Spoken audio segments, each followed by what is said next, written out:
नमस्कार दोस्तों, अब हम पियाजे के विकासवाद का सिद्धांत देखेंगे। पियाजे के अनुसार जन्म से ही बच्चे के अंदर एक स्कीमा है। स्कीमा माने व्यवहार जन्य पैटर्न है। वो स्कीमा अर्थात व्यवहार जन्य पैटर्न प्राणी मात्र के लिए एक है। उदाहरण के लिए, जब एक बच्चे का नया नया जन्म होता है और वो अपनी मां का दूध पीता है,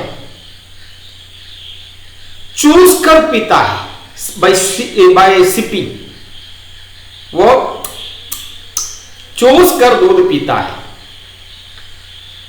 वो चूसना उसे कोई सिखाता नहीं है, वो प्राकृतिक है, जन्म से ही उसे मिला है। इसी स्कीमे के इसे कहते हैं स्कीमा। इस व्यवहार जन्य पैटर्न को कहते हैं स्कीमा। कामुकता का भाव स्कीमा है। इसी स्कीमा के ऊपर ज्ञान का विकास होता है। बच्चा थोड़ा बड़ा होकर 1 या 2 महीने के बाद वो अपनी उंगली चूसने लगता है। क्यों? चूसने की जो स्कीमा है उसका विकास है। वो अच्छी बातें हैं या बुरी बातें हैं दूसरा विषय है। और बड़ा होकर पैर की उंगली वो चूसता है। कामुकता का जो कामुकता की जो स्कीमा है उसका विकास होकर प्रेम, इष्ट, स्नेह, मोहब्बत इत्यादि विकार डाइवर्सन हो जाता है स्कीमा के ऊपर। यह ज्ञान का विकास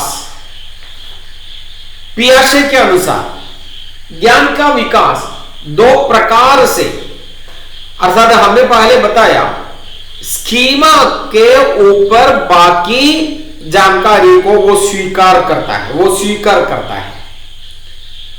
यह स्वीकार करने की प्रक्रिया 2 प्रकार के हैं। एक आंतरिक स्कीमा से वो ज्ञान का स्वीकार करता है, उसे कहते हैं एसिमिलेशन। जैसे हमने पहले बताया, कामुकता का विकास होकर साहोदर्य, वात्सल्य, प्रेम, इष्ट आदि बनता है। वो एसिमिलेशन है। प्रकृति दत्त जो उसकी स्कीमा है उस पर विकास है। दूसरा ज्ञान का विकास एकोमोडेशन है। एकोमोडेशन पूर्ण रूप से आंतरिक नहीं है, बल्कि लेकिन आंतरिक का सहयोग उसमें होता है। उदाहरण के लिए, जब एक बच्चा अपने दोस्त के साथ एक बेंच पर बैठा है, वो भूखा है, दोनों भूखे हैं, पास डेस्क पर 2 सेब है। सेब माने एप्पल। स्वाभाविक स्कीमा क्या है? मैं भूखा हूं, वो एप्पल खा लेता है, दोनों खा लेता है, दोस्त के बारे में सोचता नहीं है। लेकिन जब वो बड़ा बनता है, उसके अंदर जो सहानुभूति की स्वाभाविक स्कीमा है उसका विकास होकर, सहानुभूति की स्कीमा नहीं है बल्कि कामुकता की स्कीमा विकसित होकर सहानुभूति बन जाती है।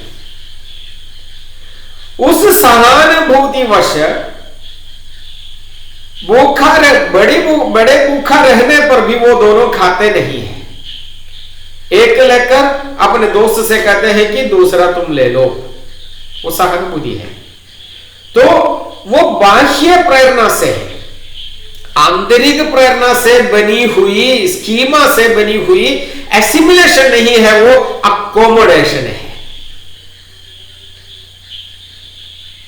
एक बच्चा अकारण किसी को तंग दिया करता था, सड़क के किनारे वो उसका घर है, जो सड़क से होकर गुजरता है घर बैठकर उसे पत्थर फेंकता है, तो शायद उसकी स्कीमा के अनुसार। लेकिन एक दिन क्या हुआ, उसने एक आदमी के ऊपर पत्थर फेंका। वो आदमी सामान्यतः उस रास्ते से कोई जाता नहीं है, क्योंकि ये पत्थर फेंकेगा अपने घर बैठकर। एक दिन जब एक आदमी उस रास्ते से जा रहा था, बच्चे ने पत्थर फेंका, उस आदमी सीधे उसके घर आकर 2-3 तमाचा उसे डाल दिया। बच्चा रोने लगा, आगे वो किसी पर पत्थर नहीं फेंका। तो उसको ज्ञान हो गया कि पत्थर फेंकने से मार खाने की संभावना है। वो एकोमोडेशन है, एसिमुलेशन नहीं है। तो स्कीमा का विकास इन दोनों प्रकार से हो सकते हैं, यह पियाजे का सिद्धांत है। बाकी हम अगले क्लास में देखेंगे। तब तक नमस्कार, ठीक है।